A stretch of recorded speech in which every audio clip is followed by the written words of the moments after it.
Hi, my name is JC Nicholson, and this is my Project 3 presentation. I chose to do Chapter 7, which is over the effective lesson. What is direct instruction? Direct instruction is used when to describe lessons that you transmit the information directly, and so children are learning explicitly instead of implicitly through doing. This is a direct instruction from the teacher. Recent research has supported the idea that direct instruction can be more efficient than discovery and conceptual development as well. So more direct instruction aids in the understanding of content, whereas implicit learning, they form their own opinions, they form their own ideas about a certain thing. And so this really gives them the knowledge that they need for the content and material. Important aspects of direct instruction. The first is to state the learning objectives and orient students to the lesson. So this is when we tell our students what the lesson is about, what is expected of them, and what the outcome of their learning should be. So this kind of gives them the background, and this prepares them for learning. Next is to reviewing the prerequisites. This is when we go over any skills or concepts that they will need to understand for this material. So if you're starting new content, you need to go over the prerequisites for that skill, so you can make sure that your students are ready for the new material, because if they have not mastered the previous skill, they most likely are not ready to start a new skill, and you need to either perform interventions or pull small groups to help the struggling learners get to where they need to be. Present new material. This is when we teach the lesson, and then this is a time to give examples and model and demonstrate the concepts that we are teaching them about. Next, we should be conducting learning probes. So this is when we ask our students questions over the material. This helps us clear up any misunderstandings. This can be when we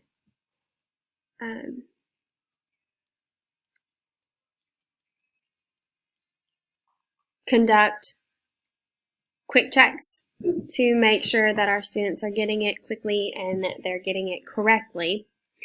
So when we do our quick checks, they're not expecting it, so we really know if they're knowing it. The next is to provide independent practice. This is when you need to give your students something to work on themselves, but you don't want to give it to them too early, because if they're not ready for it, they will not do well. Next, we need to assess performance and provide feedback. So we review the independent practice, we can give a quiz, or we can do a quick check to better understand where our students are, because we can do a whole group and we can think our kids are getting it. That would be great if all of our kids were getting it when we did that, but they are not. And so when we do our quick checks or we do our quizzes, this really shows us where our kids are at. And lastly, provide distributed practice and review. So this is the time to assign homework and let them practice the new material more in depth.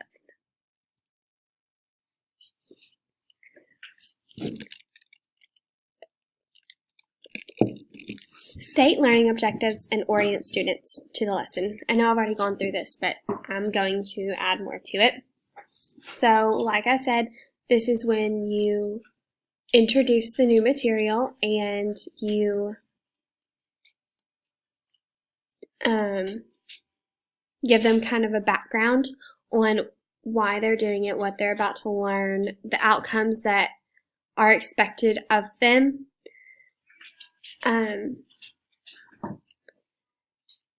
So during the beginning, this is when you establish a positive learning environment and attitude. So this is how we get our students ready to learn, and if they're not ready and willing to learn, then it will not happen. So this is why it's so important. Reviewing prerequisites.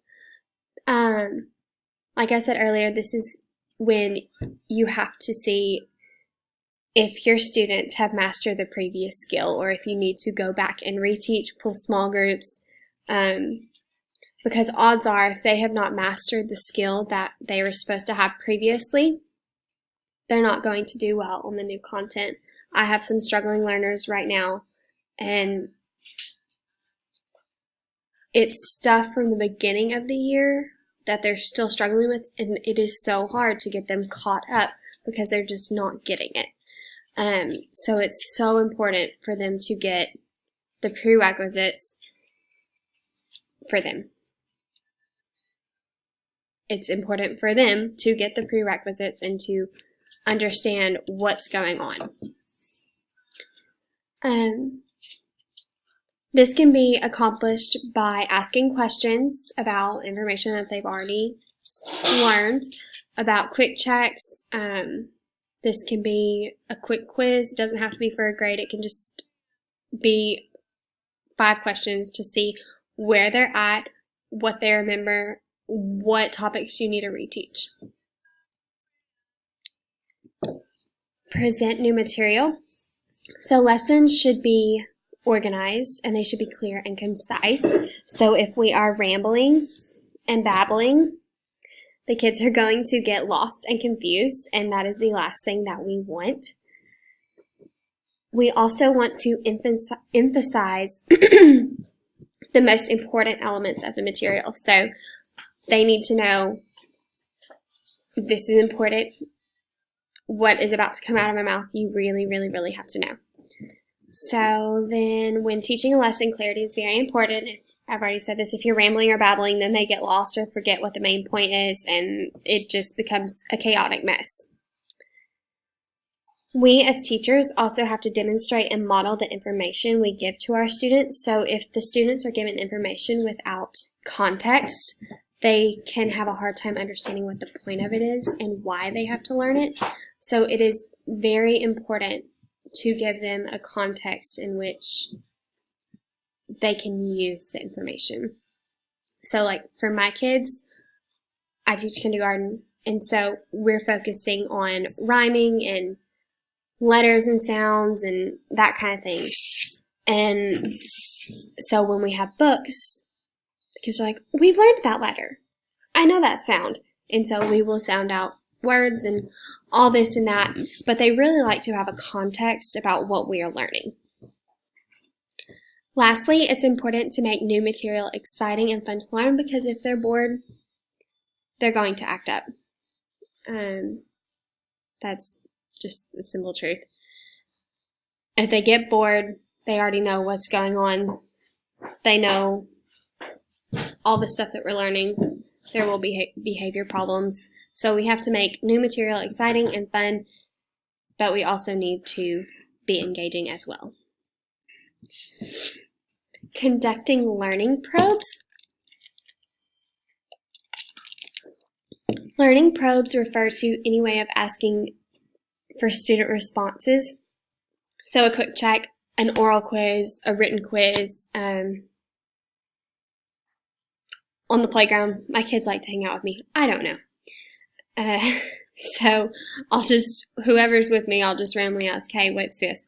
And if they can give it to me, I kind of count that as a quick check, just because we haven't been talking about it. They're doing something else. But if they know it, they know it. So effective teaching requires you to be constantly aware of the effects of your instruction. So if you are over kids' heads, or if you are not getting to them, it'll show. So you have to be aware of, hey, this works, let's keep doing it. Hey, this does not work, let's change it. So you have to regularly check the understanding, that is understanding of the materials that are presented, and you have to check for misunderstandings. Next, we have to provide independent practice. So this is when students get to work by themselves, so we need to keep it short, give clear instructions once we get them started, avoid interruptions, and do not assign independent practice until you are sure that your students can do it. Assess performance and provide feedback. Assessment can involve informal questions, so quick checks, oral quizzes, just a couple of questions while they're sitting on the carpet, seeing what they remember, where they're at. And when we practice and review, this helps them remember. My kids ask me all the time, why do we have to do this again? Why do we have to write our name again? Because the more you practice, the better you get at it. And you can always practice writing your name. I mean, they're 5. They don't have the best handwriting, so we have to practice. Teaching for transfer of learning. So when we teach, I said earlier we need to tell our students that there is a context for everything that we're learning, like they will be using it. So learning from one situation to another depends on the degree to which the information or skill were learned in the original situation. And we have to teach them how to transfer classroom knowledge into their real world.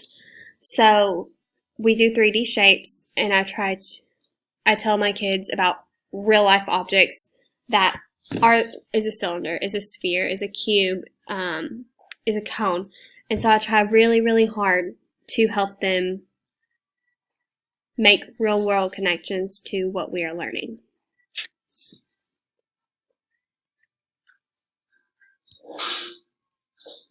Small group discussions. This is when students work in groups of 4 to 6 at a time. I do a lot of small groups. I do it for rhyming, onset rhyme, letters and sounds, numbers, shapes, all of it. And it has been so beneficial because I really get to see where each of my kids are at, and I learn how I can better help them. So in the small group, I typically do something different than what I do in the lesson, and I make it even more hands-on than what I already do. And I get to see what works for each child. If I can alter it to make it for the whole group, I really like to try and do that. Thank you so much for watching my presentation.